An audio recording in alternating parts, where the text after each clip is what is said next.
자, 두 번째 문제입니다. 자, 문제 소재죠. 자, 갑에 대한 직위대처분의 근거인 자, 국가공무원법 73조 3 1항 2호는 불확정 개념을 내포하고 있다. 자, 이렇게 불확정 개념이었죠. 아까 뭐 근무 성적이 뭐 너무 안 좋다, 뭐 극히 불량하다, 막 그죠? 현저히 떨어진다 이런 식으로 표현이 되면은 요게 자체가 불확정 개념을 쓰고 있습니다. 그리고 자, 불확정 개념인데 거기에 있는 표현 그대로 조문에 있는 거 옮기는 거. 우리가 이제 시간도 부족하고 지면도 부족해요. 그래서 그 표현 자체를 그대로 옮기는 거는 웬만하면 뭐 피하시는 게 좋고요. 짧으면 옮겨도 되지만 하지만 대신에 이 참조 조문 요걸 언급하는 거 매우 좋습니다. 그죠? 그래서 자, 갑의 직위대처분의 근거인 자, 근거 부분을 법조문을 찾아보니까 불확정 개념을 쓰고 있더라. 그래서 우리가 판단 여지가 이거의 쟁점이라는 걸 내가 알아냈다. 근데 자, 그 부분 정확히 불확정 개념이 어디에 있는데? 국가공무원법 제73조 3 제1항 제2호에 써 있습니다. 요거 자, 참고 조문이 주어지면은 최대한 참고 조문을 답안지에다가 언급해주면 좋습니다. 좋아요. 물론 참고 조문이 거의 답안 작성하는 데 있어서 쓸모없는 경우도 있어요. 쓸모없는데도 참고 조문이 막 나와 있는 경우도 있습니다. 하지만 최대한 쓸 수 있다면 우리가 참고 조문을 답안지에다 많이 현출을 시켜줘야 돼요. 그것도 하나의 가점 포인트가 되는 부분입니다. 그래서 여기서도 그냥 단순히 여기서 핵심이 내가 뭔지 알아. 판단 여지 검토하면 되는 거지. 이렇게 쓰는 것보다는 자, 분명히 불확정 개념이 있기 때문에 판단 여지가 문제가 된다. 불확정 개념 어디 있는데 참고 조문 보니까 여기서 나오더라. 그렇게 언급을 해주시면 좋습니다. 자, 그래서 다시 볼게요. 갑에 대한 직위대처분의 근거인 국가공무원법 73조의 3 제1항 제2호는 불확정 개념을 내포하고 있더라. 그래서 여기서 판단 여지가 문제가 된다. 근데 판단 여지는 우리 대법원이 인정을 안 하고 있어요. 그래서 이제 그 부분부터 시작하면 되는 겁니다. 그래서 재량과 구별해서 이제 판단 여지를 인정할 수 있는지 그리고 판단 여지 인정할 수 있다면은 판단 여지의 한계 위반으로 위법한지를 검토하겠다는 겁니다. 뭐 딱 줄이시면은 그냥 뭐 불확정 개념을 사용하고 있으므로 판단 여지 중심으로 판단 여지 한계 위반으로 위법한지를 검토하겠다 이렇게 써주셔도 되는 부분이에요. 자, 그 다음에 또 하나 더 물어봤죠. 위법하냐 아니냐만 물어본 게 아니라 위법성의 정도까지 물어봤습니다. 그래서 위법하다면 그 위법성의 정도는 어떠한지도 문제된다. 같이 써주시면 돼요. 그죠? 위법한지 그 위법성의 정도는 어떠한지. 자, 그 다음 두 번째입니다.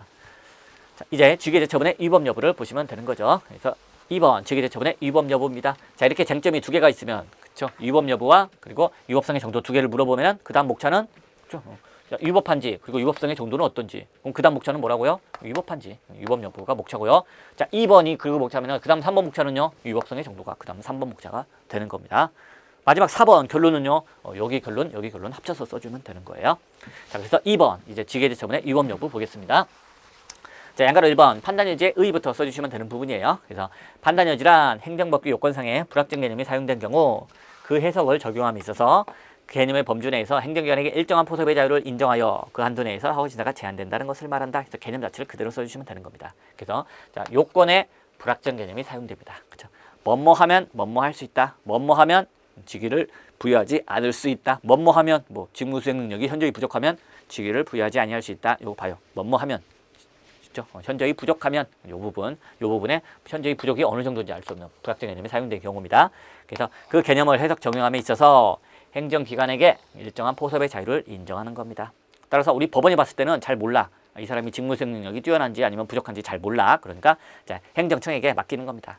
그 안에 들어가는지 안 들어가는지는 당신의 판단을 우리가 최대한 존중해 주겠습니다. 이렇게 되는 거예요. 그래서 결국 사후심사가 제한되는 그런 걸 우리가 판단 여지라고 봐주고 있는 겁니다. 자, 다음으로 넘어갈게요. 자, 근데 이제 판단 여지는 인정할지 말지부터 문제가 되는 부분이에요. 인정할지 말지부터. 그래서 판단 여지를 인정할지 말지에 관한 학설 판례 검토를 써주셔야 됩니다. 판단 여지를 왜 인정하지 말자라는 견해가 있냐면은 재량과 똑같은 거 아니냐 이렇게 보는 거예요. 그렇죠?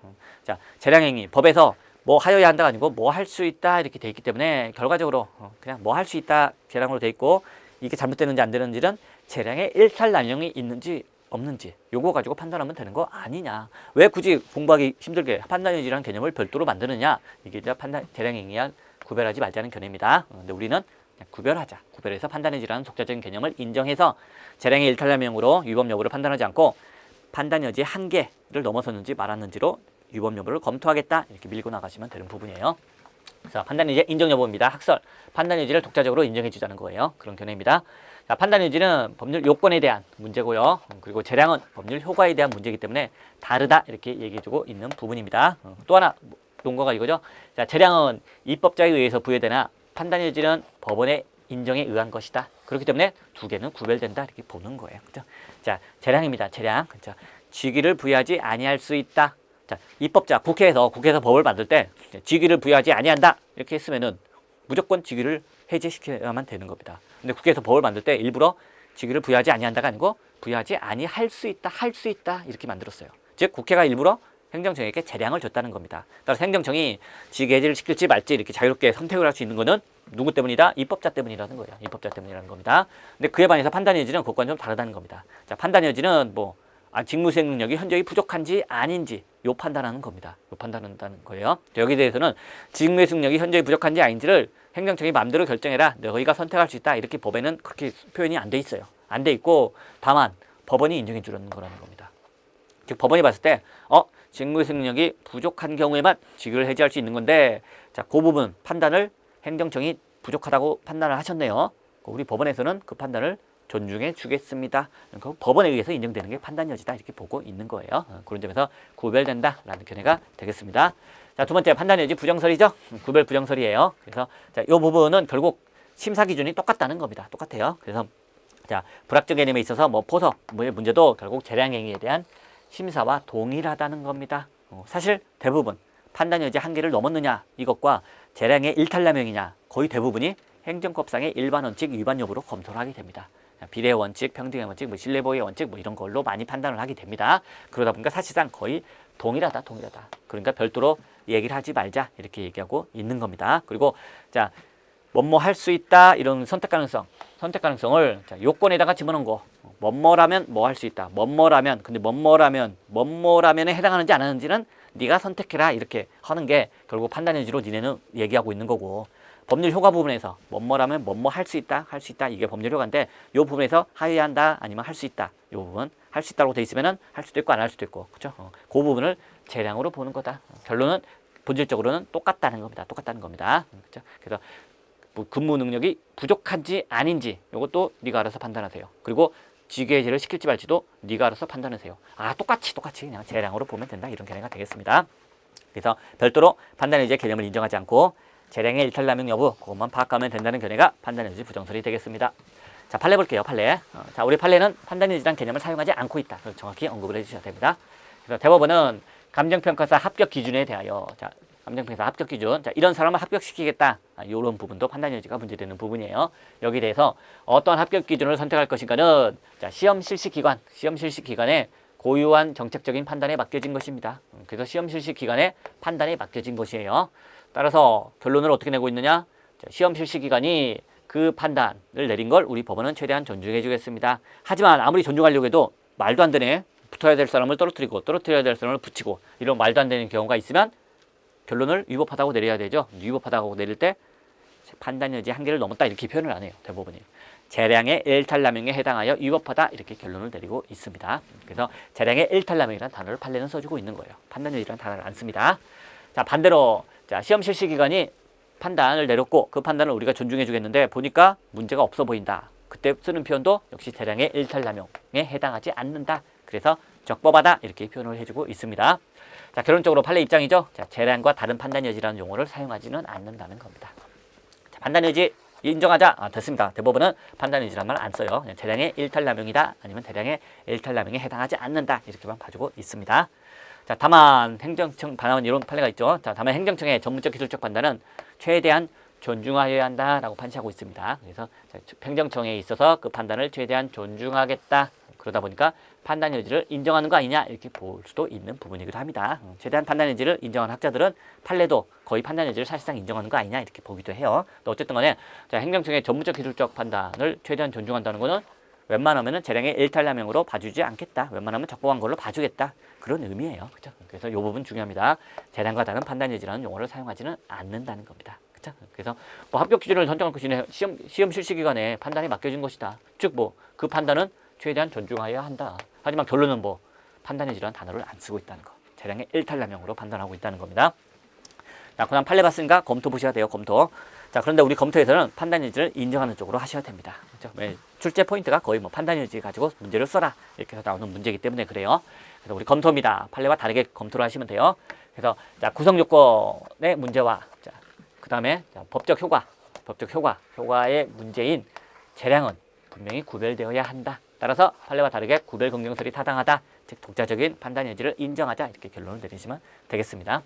자, 뭐뭐이면 뭐뭐이다. 그죠? 사람을 살해하면 5년 이상 사형, 징역에 5년 이상, 뭐 사형, 무기 또는 5년 이상은 징역에 처한다. 자, 뭐뭐이면 이게 법률 요건이고 뭐뭐이다 이게 법률 효과가 되는 부분이지 않습니까? 근데 이제 뭐뭐이면 그죠? 근무 성적이 불량하면, 근무 성적이 부족하면 여기에 관한 문제가 바로 뭐 판단 여지고, 그 다음에 근무 성적이 부족했을 때 직위해제 하여야 되는지 아니면 할 수 있는지, 직위해제 할 수 있다 요 부분, 그죠? 법률 효과, 자, 요 부분의 문제가 바로 재량이지 않느냐. 그러니까 둘은 구별된다. 이렇게 우리 구별 긍정설로 검토하시면 돼요. 자, 이렇게 끝내고 나면은 그 다음에는 인정 범위를 또 빠뜨리지 마셔야 돼요. 인정 범위를. 그래서 판단 여지를 재량과 구별해서 독자적으로 인정하자. 좋다. 그러면 어느 때 판단 여지가 인정되느냐? 인정 범위를 써주시면 되는 겁니다. 간단하게 써주시면 돼요. 일단 인정 범위 구비 예정이죠. 구비 예정, 구비 예정, 구비 예정을 써주시면 됩니다. 자, 9. 자, 구속적 가치평가의 경우에 인정되고요. 비대체적 결정에 인정되고요. 구비. 자, 예정, 예측적 결정. 그 밖에 뭐 여러 가지 정책적 결정, 정책적 결정. 이런 정책적 결정이 있어서 인정이 됩니다. 그래서 구비 예정으로 인정 범위를 써주시면 되는 부분이에요. 그래서 뭐 비대체적 결정, 대표적인 게 뭐 공무원의 근무 평정이죠. 근무 성적이 뭐 근무 능력이 뛰어나냐 마느냐, 또는 뭐 성적 평가, 이 사람을 합격시켜야 되느냐 말해야 되느냐 이런 겁니다. 자, 법원이 판단할 수가 없어요. 법원이 이거 시험 실시기관이 아니기 때문에 도대체 이 시험에 어떤 사람을 합격시켜야 될지 법원이 잘 모릅니다. 그러니까 이쪽에서 합격시키든 불합격시키든 행정 측의 의견을 최대한 존중하겠다는 거고요. 즉 내가 대신 불합격 결정을 내릴 수 없다. 또 마찬가지죠. 자, 이 공무원이 근무 능력이 현저히 부족한지 아닌지를 법원이 같이 일을 안 해봤기 때문에 내가 판단할 수가 없어요. 여기 임용권자, 인사권자의 판단을 존중해줘야 됩니다. 같이 일하는 사람들의 판단을 존중해줘야 되죠. 그래서 내가 대신 대체할 수는 없다. 그런 결정이 비대체적 결정이 되는 겁니다. 자, 구속적 가치평가죠. 그래서 문화, 예술 문화 등 분야죠. 그래서 결국 무슨 뭐 문화재 관리위원회 이런 데서 이 골동품은 문화재가 맞다, 또는 이거는 짝퉁이다, 문화재가 아니다, 뭐 이런 결정을 내리면은 거기에 구속적으로 가치가 있기 때문에 거기에 대해서 뭐 따라야 되는 거예요. 가치가 있냐 없냐 거기에 대한 평가에 대해서는 구속력을 인정해 줘야 됩니다. 즉 법원이 그걸 존중해 줘야 돼요.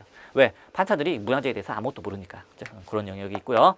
그 다음에 뭐 환경정책, 경제정책 뭐 등등 여러 가지 정책이죠. 다 정책. 자, 미래를 예측해서 정책을 세우는데 그런 부분에 있어서 역시 행정 전문가가 아니기 때문에, 정책 결정하는 전문가가 아니기 때문에 법원에서는 웬만하면 그 정책을 존중해 줘야 되는 겁니다. 그래서 이렇게 구비 예정에서 판단 여지가 인정되더라 보시면 돼요. 자, 그 다음에 이제 판단 여지 한계를 보는 겁니다. 판단 여지 한계를 보는 거는 바로 이 판단 여지 한계를 넘지 않으면 적법한 처분이고요. 판단 여지 한계를 넘으면 위법한 처분이 되기 때문입니다. 결국 재량으로 접근하게 되면은 재량의 일탈 남용이 있냐 없냐, 그게 곧 판단 여지 한계를 넘었냐 마느냐 이 부분이 되겠습니다. 그래서 판단 여지가 인정되는 경우에도 판단기관이 올바른 합의 행정기관으로서 적절하게 구성되어야 됩니다. 자, 구성 자체가 제대로 되어야 돼. 그렇죠? 그래서 자, 판단 여지를 내리는데 문화재관리위원회에서 이거는 문화재가 아니고 이거는 그냥 엉터리 최근에 만들어진 모조품이다 이렇게 딱 결정을 내렸습니다. 근데 알고 봤더니 문화재위원회 구성원들을 보니까 문화재에 대한 전문가가 한 명도 안 들어갔어. 엉터리 사람들이 그냥 막 위원으로 들어갔어. 자, 구성이 잘못되면 안 되겠죠. 안 됩니다. 자, 그 다음에 판단을 하면서 절차적 규정이 준수되어야 한다. 절차가 있으면 절차를 다 지켜야 되죠. 뭐 의견 제출을 받아야 됩니다. 사진은 무슨 조사를 거쳐야 됩니다. 다 해야 돼요. 절차를 다 거쳐야 됩니다. 자, 그 다음에 포섭의 과정에서 사실관계의 판단 확정이 정당하게 이루어져야 된다. 자, 사실관계 판단 확정, 사실관계 판단 확정 제대로 되어야 됩니다. 그렇죠? 따라서 갑이 음주운전을 했는데 잘못하고 해서 잘못 봐가지고 뭐 의리 음주운전을 했다, 잘못한 거 말이 안 되는 부분입니다. 그렇죠?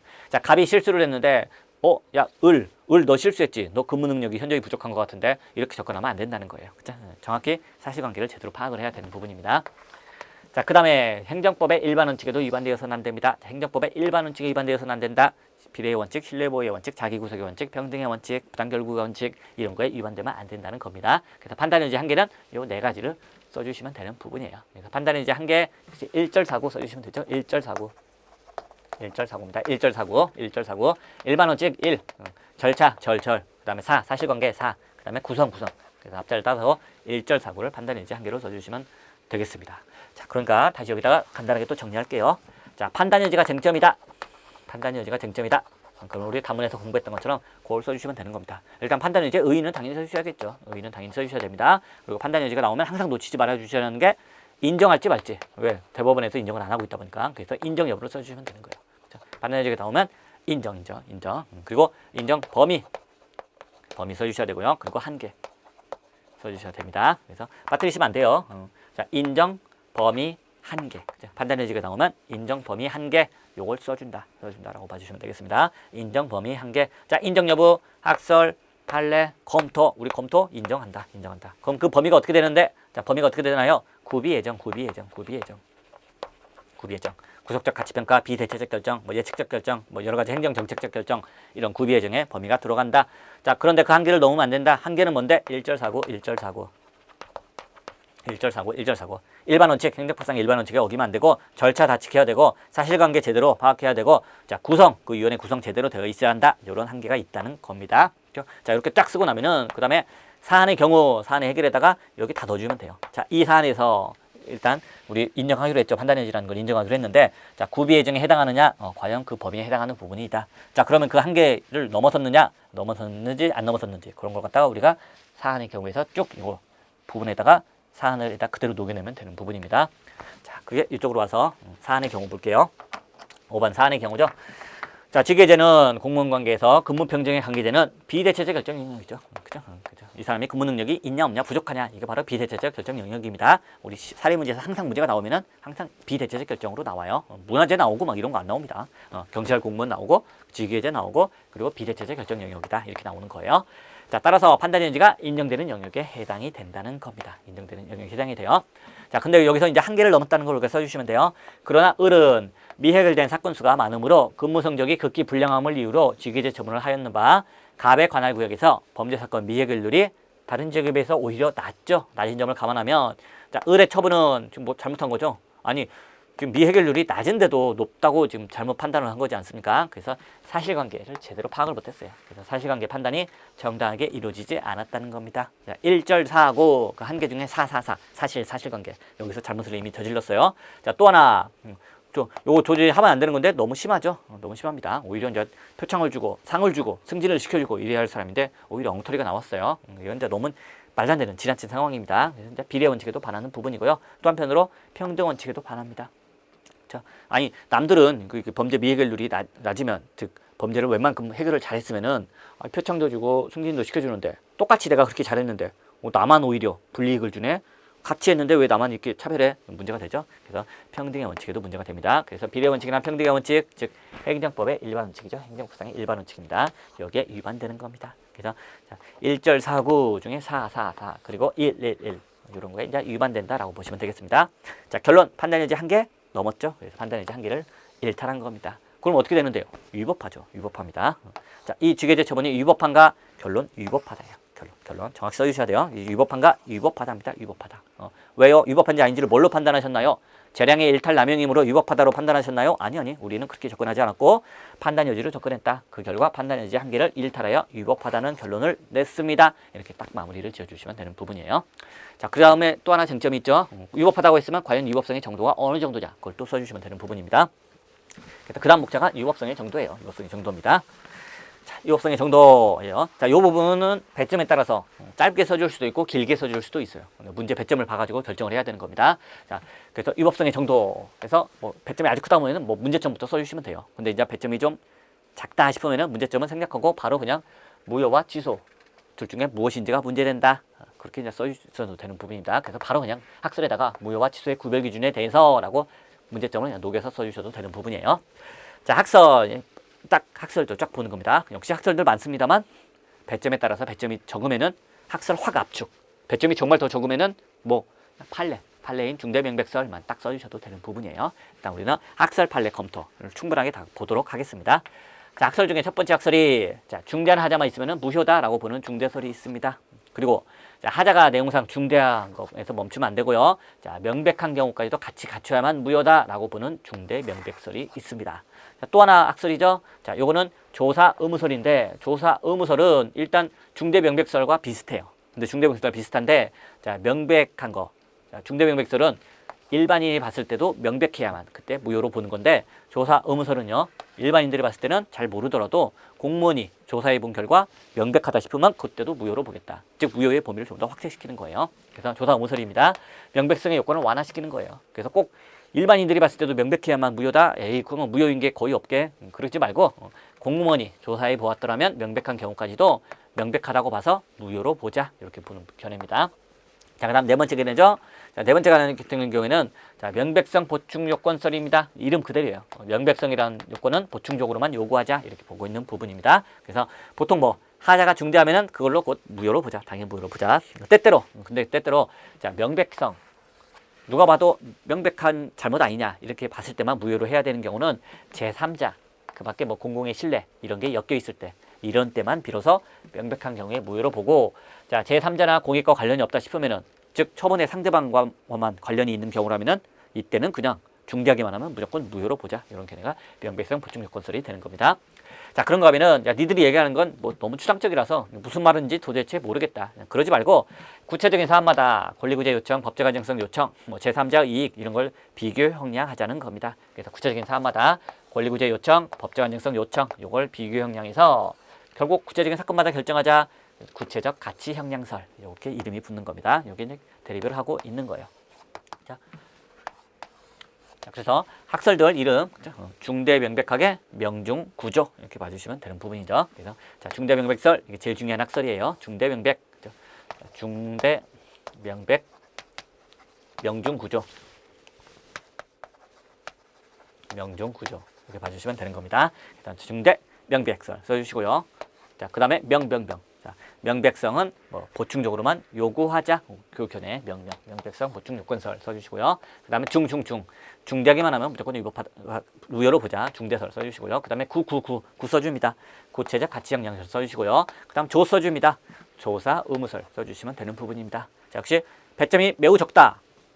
통설 판례인 중대 명백설에 따라 바로 결론 내리시면 되는 부분이고요. 배점이 조금 되는 것 같다. 내가 지면도 좀 여유가 있다. 그럼 뭐 학설 이름 따라사삭 쓰고 그 중에 통설 판례인 중대 명백설에 따라 이렇게 써주셔도 되는 부분이고요. 배점이 상당히 많네. 그럼 이렇게 내용까지도 언급을 해주시면 되는 부분입니다. 그렇죠? 자, 우리 사례 문제에서는 이렇게 자세히 쓰게끔 배점이 나올 수도 있어요. 거기에 대비해서 보는 거고요. 특히나 뭐 단문에 대비해서 이렇게 자세히 보신다고 보시면 되겠습니다. 어쨌든 이 부분은 우리가 느렸다 줄였다 충분히 준비를 하셔야 돼요. 느려서 쓰는 경우는 어느 때다 주로 단문인 경우고요. 줄여서 쓸 때는 사례에서 줄여서 쓴다고 보시면 되겠습니다. 우리 사례에서도 길게 나올 거예요. 큰 배점으로 나올 거에 대비해서 지금 이렇게 쫙 자세히 해놓은 부분이에요. 자, 그래서 중대명백 명중구정 학설은 쫙 이렇게 정리를 하시면 되겠습니다. 자, 다음으로 판례 볼게요. 판례. 자, 판례도 간단하게 할 때는 그냥 대법원 판례 하나만 딱 써주시면 되지만 자, 배점이 충분하다 그럴 때는 대법원 판례와 헌법재판소 판례 두 개를 다 써주시면 되는 부분입니다. 그래서 먼저 대법원 판례 보고요. 자, 그 다음에 헌법재판소 판례 봐주시면 되는 겁니다. 자, 대법원 볼게요.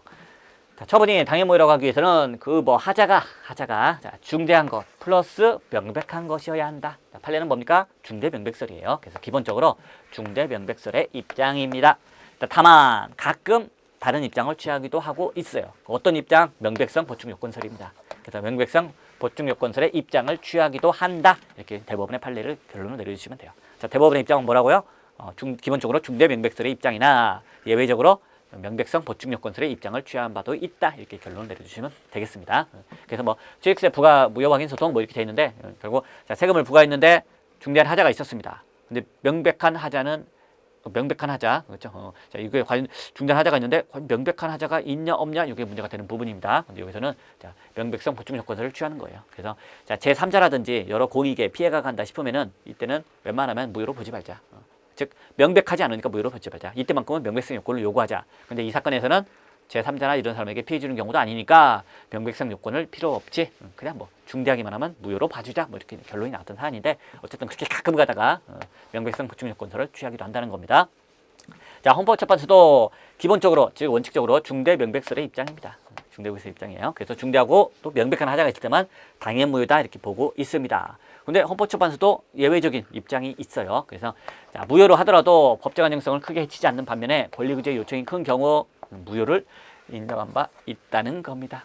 즉, 자 무효로 하는데 이게 뭐 법적 안정성을 크게 해치지 않는 반면 권리구제 요청이 크다. 결국 뭐 중대명백설의 입장이지만 헌법재판소 입장 예외적으로 중대설을 취하고 있는 거예요. 중대설입니다. 그래서 하자가 중대하기만 하면 그것만으로 뭐 당연무효로 보자. 이게 이제 입장이 되겠습니다. 채점이 작다 싶으면 대법원 입장 위주로 써주시면 되는 부분이에요. 자, 우리 검토 및 사안의 경우입니다. 무조건 그냥 대부분의 판례인 중대명백설로 검토를 내리시면 돼요. 그래서 검토입니다. 법적 안정성 권리구제 요청을 조화시키는 중대명백설이 타당하다 이렇게 검토를 내리시면 돼요. 자, 검토는 중대명백설로 하시면 되는 겁니다. 자, 근데 중대명백설이 타당하다 그래만 이렇게 쓰시면은 점수를 얻기가 힘들어요. 반드시 검토에는 왜 내가 이런 검토를 내렸는지 논거를 반드시 써주셔야 됩니다. 그래야 점수가 들어가는 거예요.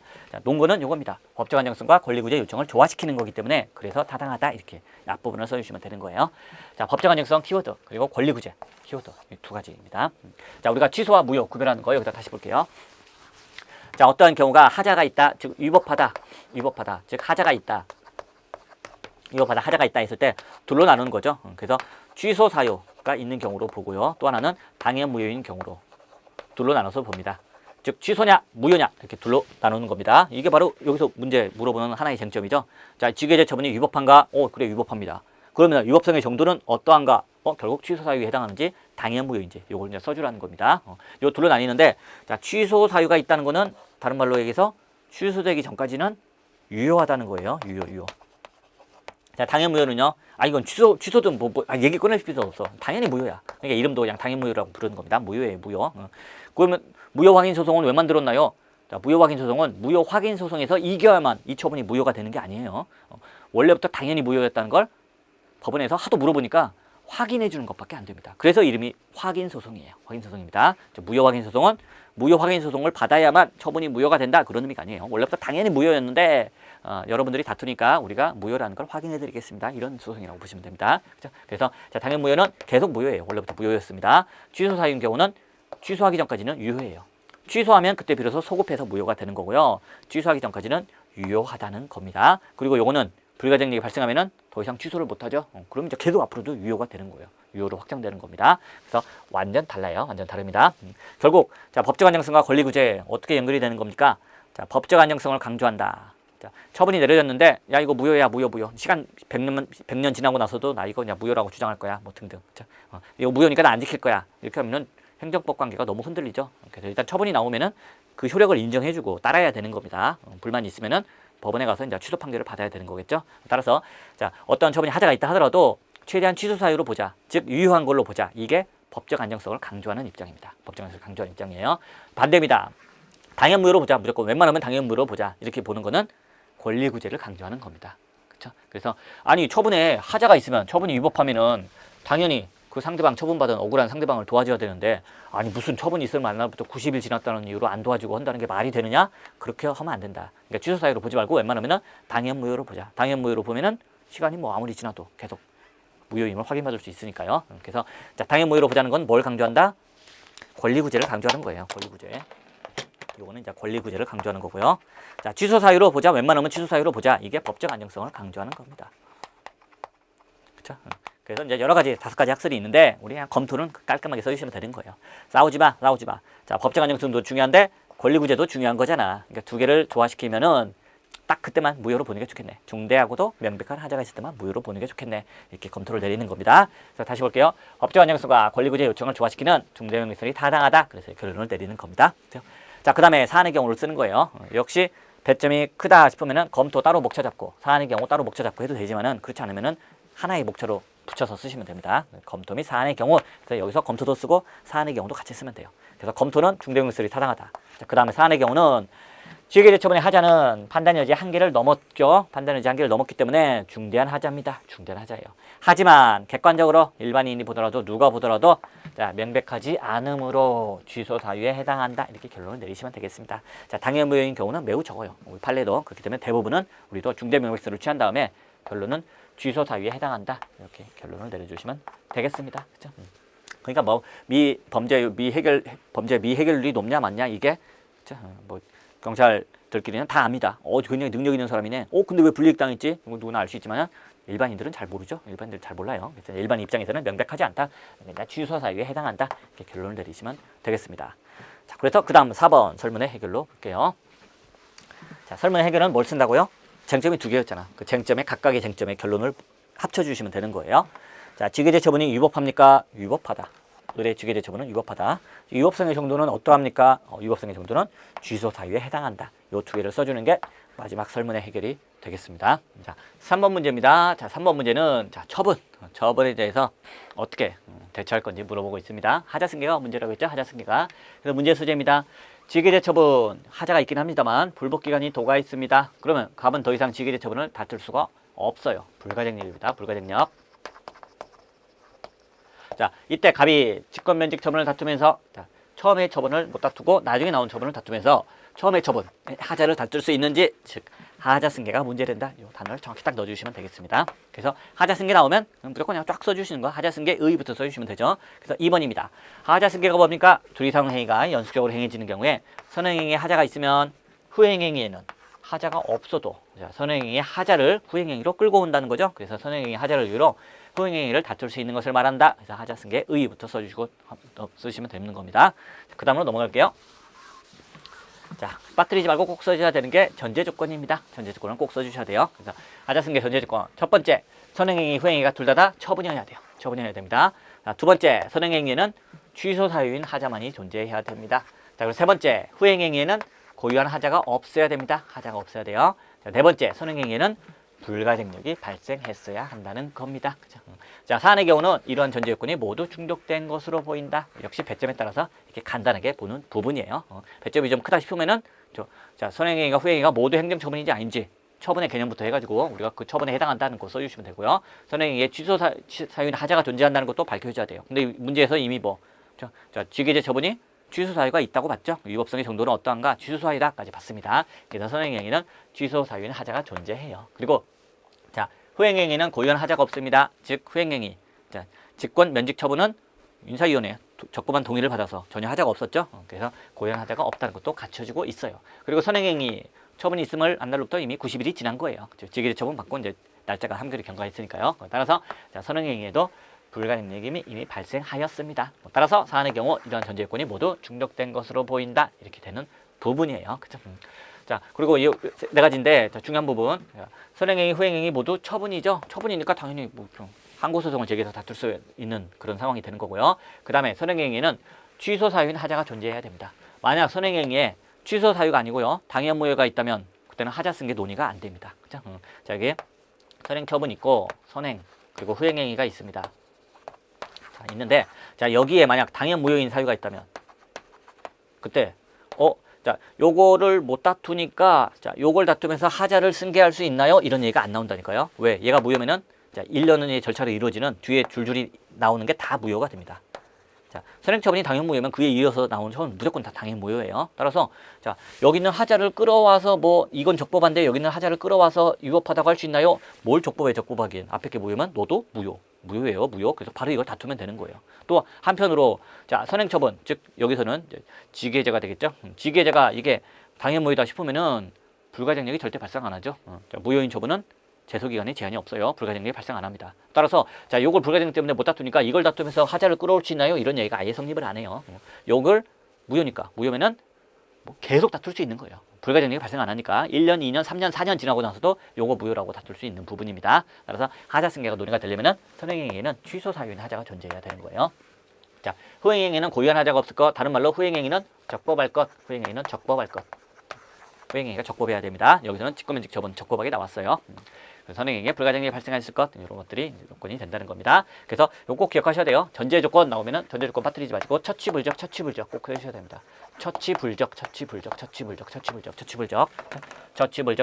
둘 다 처분일 것 그 다음에 선행행위에는 당연 무효 말고 취소 사유만 있을 것 취소 사유 처치 그 다음에 불 선행행위에는 불가증력이 발생했을 것 처치불 적 후행행위는 적법할 것 그래서 처치불적을 꼭 써주셔야 됩니다. 하자 승계 논의의 전제 조건 이거 하고 그 다음에 하자 승계에 관한 학설 판례로 넘어가시면 되는 부분이에요.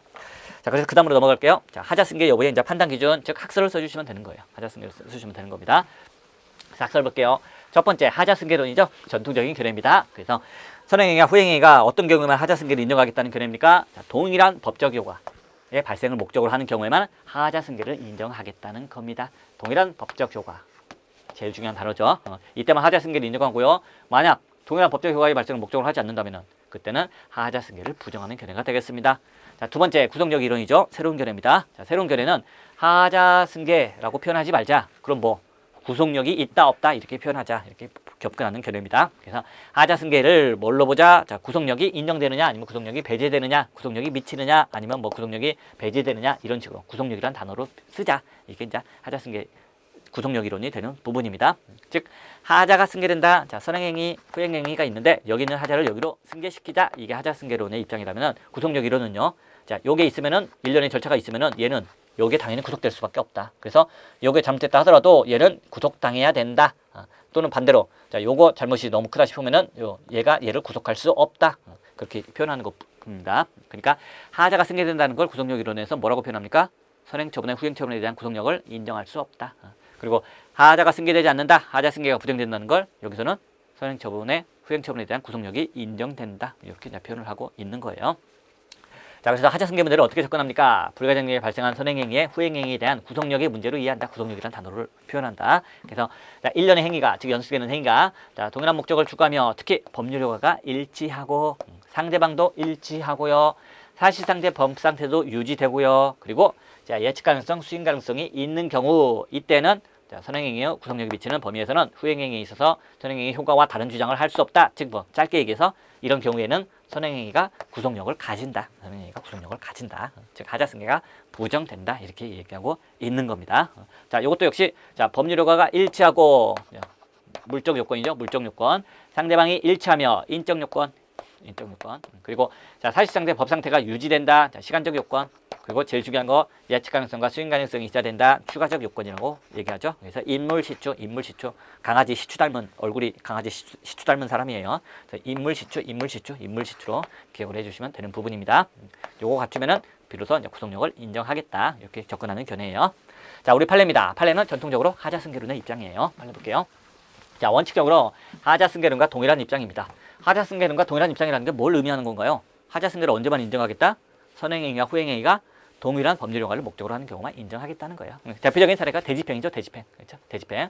자, 계고, 그리고 통지, 그리고 대집행 실행, 그리고 비용 징수 절차. 자, 요 네 개가 하나의 대집행이라는 동일한 법률 효과를 목적으로 하고 있기 때문에 계고, 통지, 실행, 비용 징수 사이에는 하자승계를 인정한다. 이게 이제 우리 대법원의 원칙적인 입장이 되는 겁니다. 자, 그런데 예외적으로요. 예외적으로 동일한 법적 효과 발생을 목적으로 하지 않는 경우에도 그 경우에도 하자승계를 인정한 경우가 있습니다. 그죠? 그래서 그때 제일 중요한 단어가 수행 가능성, 예측 가능성이에요. 수행 가능성, 예측 가능성입니다. 즉 구속력 이론에서 추가적 요건으로 언급했던 그 부분이에요. 자, 판례 볼게요. 원칙적으로 하자승계론과 동일한 입장이나 예외적으로 개별 공시지가 결정과 자, 양도소득세 부과처분, 양도소득세 부과처분 사이에서는 자, 이때는 수행 가능성, 예측 가능성을 기준으로 비록 두 개가 동일한 법적 효과 발생을 목적으로 하지 않는 경우인데도 불구하고 뭘 인정했다? 하자승계를 인정했다는 겁니다. 그죠? 이 판례로 언급을 해주시면 되는 부분이에요. 그래서 판례 입장은 원칙적으로 하자승계론이다. 하지만 예외적으로는 하자승계론과 다른 입장을 보이고 있다. 즉 동일한 법률 효과를 목적으로 하지 않는 경우인데도 불구하고 수행 가능성, 예측 가능성을 기준으로 내세워서 하자승계를 인정하였다. 구체적으로 개별 공시지가 결정과 양도소득세 부과처분 사이에서 문제가 된 사건이다. 이런 것까지 언급하면 당연히 더 가점이 되는 부분입니다. 양가로 3번 볼게요. 검토 볼게요. 검토. 자, 원칙적으로 동일한 목적을 추구하는 일련의 절차를 이루는 경우에만 하자승계를 인정하는 게 타당하다. 즉 동일한 목적을 추구, 동일한 목적, 즉 원칙적으로 뭐가 타당하다? 하자승계론이 깔끔하다. 이렇게 보면 되는 겁니다. 그죠? 구속력 이론은 우리 아까도 봤다시피 막 대인적 요건, 뭐 인적 요건, 그죠? 뭐 물적 요건, 대물적 요건, 거기다가 뭐 시간적 요건, 추가적 요건, 아유 외우기도 지저분해. 그죠? 깔끔하게 그냥 동일한 법률 효과를 목적으로 하면은 인정. 별개의 법률 효과를 목적으로 하면 부정. 얼마나 깔끔합니까? 그죠? 그래서 요게 타당한 거예요. 그래서 원칙적으로 동일한 목적을 기준으로 하는 하자승계론이 타당하겠습니다. 그죠? 하지만 이렇게 동일한 목적이다, 별개의 목적이다 이것만 가지고 하다 보면은 억울한 사람들이 생길 수밖에 없어요. 그래서 형식적 기준에 의해 생길 수 있는 불합리한 결과를 제거하기 위하여 결국 수행 가능성, 예측 가능성을 통하여 구체적 타당성을 도모하는 것이 바람직하다. 결국 검토는 뭡니까? 판례와 똑같아요. 판례와 똑같습니다. 그죠? 원칙적으로는 하자승계론의 입장이 타당하겠지만은 그죠? 때때로 그걸로 인한 불합리한 결과를 제거하기 위해서는 판례처럼 수행 가능성, 예측 가능성을 통해서 예외를 인정하는 것이 타당하다. 이렇게 결론을 내려주시면 되는 부분입니다. 자, 왜냐하면 판례 볼게요. 자, 여기서 양도소득세 부과처분을 맞았습니다. 내가 가지고 있던 땅을 팔았는데 양도소득세가 세금이 어마어마하게 많이 나왔어. 세금 폭탄이 나왔어. 아니 뭐지? 나 이거 땅 되게 싸게 팔았거든요. 근데 세금이 어마어마하게 많이 났어. 왜 그런 거야? 이상하다 봤더니 세금, 양도소득세, 세금은 개별공시지가를 기준으로 해서 세금이 나오게 되는데 개별공시지가가 말도 안 되게 결정이 됐던 겁니다. 즉 내가 가지고 있는 땅값이 말도 안 되게 비싼 땅값으로 이미 책정이 되어 있었던 거예요. 근데 이것도 처분인데 내가 이 처분을 다투지 않고 이미 91년 이후로 다 지난 겁니다. 불가정력이 발생했던 경우였어요. 따라서 개별공시지가 결정이 말도 안 되게 땅값을 높게 잡았는데 이 하자가 있는데 취소 사유인데 자 요거 불가정력이 발생해서 내가 다툴 수가 없습니다. 자, 그 다음에 양도소득세 부과처분은 여기에 따라서 그대로 적법하게 나온 거예요. 전혀 하자가 없습니다. 딱 정확히 처취불적 하자승계가 논의가 되는 그런 사안이었습니다. 자, 이때 양도소득세 부과처분은 적법하다 하더라도 자, 개별 공시지가 결정이 말도 안 되게 된 거니까 이 하자를 승계시켜달라 했는데 대법원이 보니까 별개의 법률 효과를 목적으로 하는 경우였던 겁니다. 아, 이거는 동일한 법률 효과를 목적으로 하는 게 아니라 별개의 법률 효과를 목적으로 하네. 그래서 하자 승계를 인정 안 해주면은 이 사람은 억울하게 세금 폭탄을 맞게 되는 겁니다. 이때 법원이 이걸 구제해주기 위해서 이런 얘기를 했던 겁니다. 수행 가능성, 예측 가능성을 들이민 거예요. 그래서 자, 이렇게 세금 폭탄 맞게 하는 거는 수인 한도를 넘는 거 아니냐. 수인 가능성이 없다. 또 자, 개별 공시지가 결정했으면은 일일이 이 사람한테 알려줬어야 되는데 알려주지도 않지 않느냐. 따라서 이 사람은 이렇게 잘못된 개별 공시지가 결정이라는 처분이 나왔기 때문에 세금 폭탄 맞으리라는 걸 예상할 수도 없었다. 예측 가능성도 없는 경우였다. 이렇게 예측 불가능한 수인 한도를 넘는 불이익을 입히는 것은 봐줄 수가 없다. 따라서 이 경우에는 별개의 법률 효과를 목적으로 한다 할지라도 우리가 하자 승계를 인정하겠다. 물론 정확히는 판례도 선행처분과 후행처분에 대한 구속력을 인정할 수 없다 이렇게 표현하는데 그게 곧 하자 승계를 인정하는 거예요. 이렇게 예외적으로 인정했다. 그 취지를 우리가 이제 검토해서 써주는 거예요. 그렇죠? 그래서 형식적 기준에 의해서 생길 수 있는 불합리한 결과를 제거하기 위해서는 수인 가능성, 예측 가능성 이런 기준을 통해서 구체적 타당성, 억울한 사람도 구제해줘야죠. 도모하는 것이 바람직하다 이렇게 맞춰주시면 되겠습니다. 자, 그 다음으로 넘어갈게요. 자, 설문의 해결입니다. 설문 해결. 하자 승계에 관한 설문 해결이죠. 자, 여기서 우리가 빠뜨리지 말아줘야 되는 게 자, 이 사안에서 판례가 있어요. 그래서 그 판례를 꼭 언급해 주세요. 그래서 자, 지계제 그리고 직권면직 처분 이 두 개에 있어서 하자 승계를 주장했던 사건이 있었는데 거기서 판례가 이렇게 얘기하고 있습니다. 자, 이 두 개는 별개의 법률 효과를 목적으로 하는 경우다. 그래서 하자 승계를 인정하지 않았습니다. 이 판례를 언급을 해주셔야 돼요. 그래서 판례는 이 사안과 같은 지계제 처분, 직권면직 처분 사이에 하자 승계를 부정한 바 있다는 겁니다. 근데 우리는 이 판례를 비판하시면 돼요. 그러나 지계제와 직권면직은 별개의 법률 효과를 목적으로 하는 것이지만 즉 하자 승계론에 따르면 하자 승계를 부정한 게 맞겠지만은 예외 있잖아. 예외. 그렇죠? 수인 가능성, 예측 가능성. 그렇죠? 그래서 지계제 처분을 받은 자는 통상 다시 직위를 부여받기 위해 근신하지 않을 수 없으므로 하자 승계를 부정하는 것은 수인 한도를 넘는 불이익을 가하는 것이다. 그렇죠? 또 예상하기에 내가 이렇게 근신하고 있으면 곧 직위를 다시 돌려주겠구나 이렇게 예상을 했겠죠. 근데 억울하게 직위에 당한 것도 열받아 죽겠는데 거기다가 그걸 바탕으로 해서 직권면직까지 나올 거라는 건 예상하기도 어려웠을 것이다. 그렇게 봐주셔도 됩니다. 이게 수인 한도를 넘는 불이익 여기다가 추가로 예측 불가능한 불이익, 예측 불가능한 불이익 같이 써주셔도 돼요. 예측 불가능한 불이익, 즉 또는 예측 가능성, 수인 가능성 요 단어로 써주셔도 되고요. 어쨌든 자, 요 두 단어를 써가지고 이거 기준으로 봤을 때 하자 승계를 긍정해야 할 것이다. 이렇게 우리 자 판례 입장을 써주시고요. 그리고 판례를 비판하는 입장으로 써주시면 됩니다. 그렇죠? 판례도 예외를 인정하는데 왜 여기서는 예외를 인정 안 하느냐? 이때가 예외를 인정해야 될 사안이다. 이렇게 비판을 하시면 되겠습니다. 자, 그래서 어떻게 되는 겁니까? 그러므로 갑은 자, 직권면직 처분에 대해서 자, 소청을 거친 후 취소 소송을 제기하여 지계제 처분의 위법을 다툴 수 있다는 겁니다. 있다는 거예요. 자, 직권면직 처분이 나오게 되면은 그렇죠? 여기 대해서 역시 마찬가지로 반드시 행정심판을 거치고 그 다음에 취소소송을 들어와야 됩니다. 그래서 그 부분을 언급해 주는 거죠. 그래서 자, 소청심사를 거친 후, 소청을 거친 후 그 다음에 법원으로 와서 취소소송을 제기하여 지계제 처분의 위법을 다툴 수 있다는 겁니다. 자, 지금 지계제 직권면직 처분에 대해서 소를 제기하는 거예요. 왜? 지계제는 불가정력이 발생했기 때문에 이 부분에 대해서는 소를 제기할 수 없어요. 자, 소는 직권면직 처분에 대해서 소는 제기하지만은 하자는 어디 있는 걸 끌어온다, 여기 있는 걸 끌어온다. 그걸 표현할 때 직권면직 처분에 대해서 소를 제기하고 지계제 처분의 위법을 다툴 수 있다. 이렇게 표현을 해주시면 됩니다. 이렇게 결론을 내려주시면 되는 거예요. 자, 그래서 하자 승계가 나왔죠. 하자 승계가 쟁점이다. 그렇죠? 하자 승계가 쟁점이다. 그러면은 반드시 하자 승계 당연히 의의는 시작해 주셔야 되고 그 다음에 전제 빠뜨리시면 안 돼요. 전제 처취불적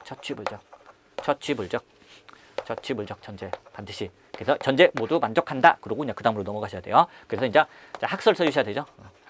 학설. 그래갖고 전통적인 하자 승계론, 구속력 이론 이런 거 써주시면 되고요. 그 다음에 판례 써주시고 그리고 검토까지 써주시면 되는 겁니다. 그 다음 마지막에 설문의 해결, 즉 사안의 해결에서는 자, 갑, 을 이런 거 또 판례 비판하는 내용으로 마무리를 지어주시면 되겠습니다. 그래서 하자 승계가 나오면 우리 단문 공부하는 것처럼 의 써주시고 전제, 학설, 판례, 검토 빠뜨리지 마셔야 되는 겁니다. 자, 그죠? 그래서 요거 그죠? 자, 전학하자마자 구속돼요. 그죠? 전학하자마자 전학하자마자 하자 승계론, 전학하자마자 구속력 이론. 자, 구속돼요. 자, 판검, 그죠? 판검. 그죠? 그것도 구속력 이론은 인물이 시추 닮은, 그죠? 인물이 시추 닮은 판검, 만났다, 이런 식으로 기억을 해주시면 되는 거죠. 그래서 전제, 학설, 판례, 검토. 이렇게 전제 빠뜨리기 쉬워요. 꼭 써주셔야 되는 부분입니다. 그냥 학설, 판례, 검토 쓰면 되는 거 아니냐? 요거 반드시 빠뜨리지 말고 써주셔야 된다. 처치불적 꼭 써주시면 되겠습니다. 자, 이렇게 해서 우리가 3번 문제까지 봤고요. 자, 우리 다시 여기 교재로 와서 깔끔하게 또 한번 마무리를 하도록 하겠습니다.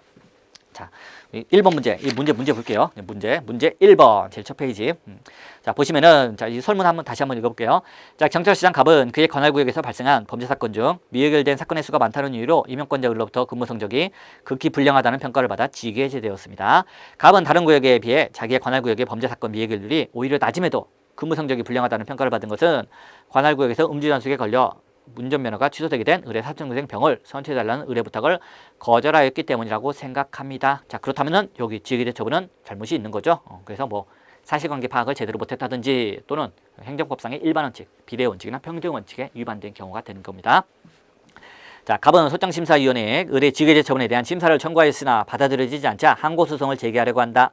자, 왜 굳이 소청심사위원회에 심사 청구하고 나서 항고소송을 제기하나요? 반드시 거쳐야 됩니다. 필요적 전치주의예요. 그렇기 때문에 여기서도 소청심사를 거치고 그 다음에 항고소송으로 가는 겁니다. 양가로 1번이죠. 문제. 자, 항고소송을 제기함에 있어 갑의 경찰 공무원이라는 신분으로 인해 발생할 수 있는 제약사항을 검토하라. 자, 공무원이라는 걸로 항고소송 제기하는데 뭐가 방해가 되나요? 뭘 쓰라고요? 특별권력관계. 특별권력관계를 써주시면 되는 부분입니다. 특별권력관계에서는 인정 여부에 관한 학설, 판례, 검토 이걸 쭉 써주시면 되는 부분이에요. 자, 그 다음에 양가로 2번 문제입니다. 직위제처분의 위법 여부 및 위법성의 정도를 검토하라. 자, 직위제처분이 위법한지 하나 봐주시고요. 그 다음에 위법성의 정도를 또 하나의 목차로 봐주시고 그 다음에 두 개를 각각의 결론을 합쳐서 제일 마지막에 결론을 써주신다는 거 꼭 기억하셔야 되는 부분입니다. 자, 그리고 직위제처분이 뜨면은 여러분 뭐 쓴다? 마치 양가로 1번에서 공무원 신분 때문에 항고소송 제기하는데 뭐가 방해되냐? 바로 특별권력관계 딱 튀어나오셔야 돼요. 자, 두 번째 문제, 직위제처분이 위법하냐? 바로 판단여지 나오시면 되는 부분입니다. 그래서 직위제처분의 위법 여부를 판단할 때는 직위제처분할 때 뭐 이때 참고조문에도 나오는 것처럼 뭐 근무 성적이 극히 나쁜 자 이런 불확정 개념을 사용하고 있기 때문에 판단여지가 문제가 되는 거예요. 그죠? 그래서 그런 부분을 정확히 참고조문까지 언급하면서 지적을 해주시고요. 판단여지가 나오니까 당연히 뭐 판단여지에 의 써주시고 그 다음에 인정 여부 써주셔야 돼요. 그리고 인정된다면 그 범위가 무엇이냐? 구비 예정에서 인정이 된다. 여기는 바로 그 비대체적 결정이에요. 그렇기 때문에 인정되는 부분에 해당합니다. 자, 그 다음에 써줘야 되는 게 무작정을 할 수 있는 건 아니에요. 근데 무제한의 자유가 보장되는 건 아닙니다. 뭐 한계가 있어요. 한계가 있습니다. 그래서 자, 판단이지 한계를 꼭 써주셔야 돼요. 그래서 1절 사고 그 한계까지도 다 언급을 해주셔야 됩니다. 자, 그래서 사안의 경우 이거 분명히 위법입니다. 위법인데 뭐 어떻게 해서 위법이다? 그 한계, 판단이지 한계를 넘었기 때문에 위법이다. 이렇게 해서 결론을 내리시면 됩니다. 그래서 위법 여부 판단이 됐으면은 그 다음에 봐야 되는 거는 그렇죠? 위법성의 정도죠. 위법성의 정도. 무효냐 아니면 취소냐 이겁니다. 배점에 따라서 늘렸다 줄였다 써주시면 되는 거예요.